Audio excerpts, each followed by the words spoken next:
السلام علیکم ورحمۃ اللہ وبرکاتہ. لیسن نمبر 6 تختی نمبر 1. آج کی اس کلاس میں ہم میم سے یا تک پڑھیں گے. امید ہے کہ آپ سب نے اپنا پچھلا سبق بہت اچھے طریقے سے دہرایا ہوگا اور اس کی خوب اچھی طرح سے مشق بھی کی ہوگی. تو چلیے آج کی کلاس سٹارٹ کرتے ہیں. آج کی کلاس کا ہمارا پہلا حرف ہے میم. میم میم. اچھا جی، اب آپ دیکھیں کہ میم میں کس کس کی آوازیں آ رہی ہیں؟ میم، یا اور میم. اب سب سے پہلے میم کے ساتھ یا کو آپ نے جوڑنا ہے. تو کیسی آواز آئے گی؟ می می می. اب اس کے بعد پھر اس کے ساتھ میم کو ملائیں. میم میم میم. دیکھا آپ نے؟ اب آپ یہ دیکھیے کہ حرف میم کی ادائیگی میں ہم نے کیا کیا؟ اوپر اور نیچے کے دونوں ہونٹوں کو ہم نے ملا لیا. ٹھیک ہے، ان کے ملانے سے کون سی آواز بن گئی؟ میم. دیکھا آپ نے؟ یعنی میم بولنے کے لیے ہمارے دونوں ہونٹ ملے اور پھر ان کو الگ کرتے وقت یہ آواز پیدا ہوگی. میم کی آواز دونوں ہونٹوں کے ملنے سے بنتی ہے اور ہونٹوں کے ساتھ ناک کے ذریعے یہ آواز باہر کو آتی ہے. اسی لیے کہا جاتا ہے نا کہ میم کے اندر غنہ موجود ہے. آپ نے اگر یہ چیزیں پڑھی ہیں، قواعد پڑھے ہیں، تو آپ کو پتا ہوگا کہ میم کے اندر غنہ موجود ہے، یعنی ہونٹوں کے ساتھ ساتھ ناک کے ذریعے اس کی آواز باہر کو آتی ہے. تو جب بھی ہم میم پڑھیں گے تو آواز ناک سے بھی باہر آئے گی. تو یہ تھا ہمارا میم. اب اگلا حرف دیکھیے. اگلا حرف ہے نون. نون. اب نون کے لیے کیا کیا؟ زبان کی نوک اوپر والے دو دانتوں کے مسوڑے سے جب لگتی ہے نا تو پھر نون یہ آواز پیدا ہوتی ہے. اب نون میں کیا خوبی ہے یہ بھی سمجھ لیجئے. اس کی آواز بھی ہمارے ناک کے رستے سے باہر آتی ہے. اسی لیے ہم کیا کہتے ہیں کہ حرف میم اور نون ان دونوں کے اندر غنّے کی صفت موجود ہے. ٹھیک ہے، اب آپ چلیے میرے ساتھ مشق کیجئے. نون کے لیے زبان کی نوک کو اوپر والے دو دانتوں کے مسوڑے سے لگائیں اور پھر نون کی آواز نکالیں. ٹھیک ہے، کیسے؟ نون نون. دیکھا آپ نے دیکھا کہ نون کی ادائیگی میں کون کون سے حرف ہیں؟ نون، واؤ اور پھر نون. سب سے پہلے نون کو واؤ کے ساتھ ملائیں تو کیا بنے گا؟ نو.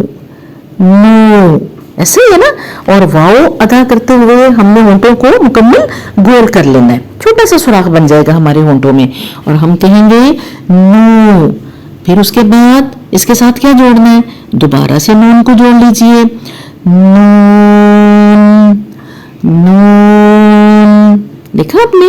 نون. اب اس کے بعد اگلا حرف جو ہمارا آتا ہے وہ ہے واؤ. واؤ واؤ. دیکھا یہ بہت آسان ہے. اور اس میں کیا ہوتا ہے؟ ہمارے اوپر نیچے کے دونوں ہونٹ ہمیں گول کرنے ہیں اور پھر اس میں سے آواز باہر آئے گی. یعنی ہونٹوں کو جب ہم گول کریں گے تو چھوٹا سا سوراخ بن جائے گا تو اس سوراخ میں سے آواز باہر آئے گی. واؤ واؤ واؤ. دیکھا آپ نے؟ اس حرف کو بھی بہت نرمی سے ادا کیا جاتا ہے. اب نون اور واؤ کے بعد ہمارا اگلا حرف جو آ رہا ہے وہ کون سا ہے؟ ہا. ہا. اب ہاں کے لیے کون سا حصہ استعمال ہوتا ہے؟ اس کے لیے ہمارے حلق کا آخری حصہ استعمال ہوگا. ٹھیک ہے، اس کو ہم اقص الحلق بھی کہتے ہیں. اور اقصا کیا ہوتا ہے؟ یہ دور کی چیز کے لیے بولا جاتا ہے. اور ہمارے حلق کا آخری حصہ وہ ہوتا ہے جہاں ہماری زبان کا اختتام ہوتا ہے. ٹھیک ہے، اس کے پاس ہی جو حلق کا حصہ ہے نا، وہاں سے ہم یہ ہاں نکالتے ہیں.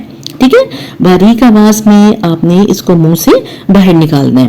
اور اس کو سمجھنے کے لیے آپ اگر اردو میں دیکھتے ہیں نا، تو وہاں بھی آپ نے دیکھا ہوگا کہ ہاں کیسے بولی جاتی ہے. ہاتھ، ہاتھی، ہاتھی بولتے ہیں نا، کتنے آرام سے ہاں ادا کر رہے ہیں. تو اسی طرح یہ بھی ہاں ہاں ہاں. ٹھیک ہے، اب اگلا حرف دیکھتے ہیں. اگلا حرف ہمارا ہے حمزہ. حمزہ دیکھا آپ نے، اس کی آواز کہاں سے آ رہی ہے؟ اس کی آواز بھی حلق کے آخری حصے سے آ رہی ہے. اب دیکھیے اس میں کون کون سے حروف ہیں؟ ہاں، میم، زا، ہاں. اب دیکھیں کیسے بولا جائے گا. پہلے ہم،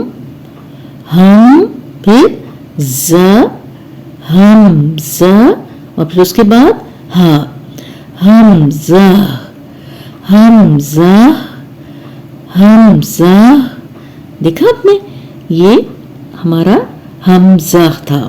اب اس کے بعد ہمارا جو آخری حرف ہے وہ ہے یا. یا اس کے لیے کیا ہوتا ہے؟ زبان کے درمیانی حصے کو اوپر تالو کی طرف اٹھایا جاتا ہے. ٹھیک ہے، یا یا یا. باریک آواز میں آپ نے اس کو ادا کرنا ہے. جی، تو آج کے ہمارے یہ جو 6 لیٹرز تھے یہ مکمل ہو گئے.